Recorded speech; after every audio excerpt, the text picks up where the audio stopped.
The union all operator. We just learned about the union operator, which allows us to combine the results of two queries into one.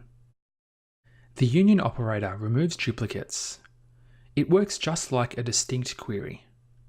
But what if you don't want to remove duplicates, and you want to keep the values there that might be duplicated? In this case, you would use a union all operator. Union all allows you to combine or union your results, but it shows all of them, so it doesn't remove any duplicates. It works in the same way as union. You put the keyword union all between two queries. Let's see an example of this. Let's go with our same example as the previous lesson, combining the customer and employee names.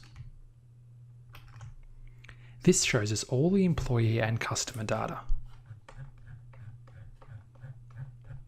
We can see there are 210 records.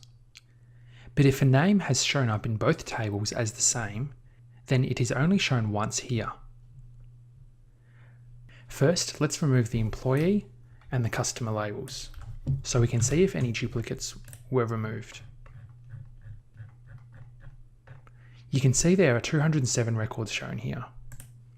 Now let's change this to a union all, to make sure that all records are displayed.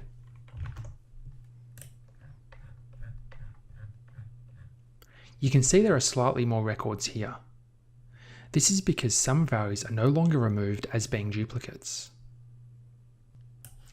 If we look closely at this data, we might see some duplicates.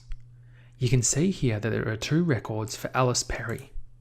This could mean that there is one record in the employee table called Alice Perry and one record in the customer table for Alice Perry. Now, which operator should you use? Generally, it's better to use union all if you don't need to eliminate duplicates. This is because it generally performs better. Oracle can run the query better if it does not need to remove the duplicates. I won't go into the performance of queries in this course, but if you don't need to remove duplicates, then I would suggest using union all. Next, we'll look at the intersect operator.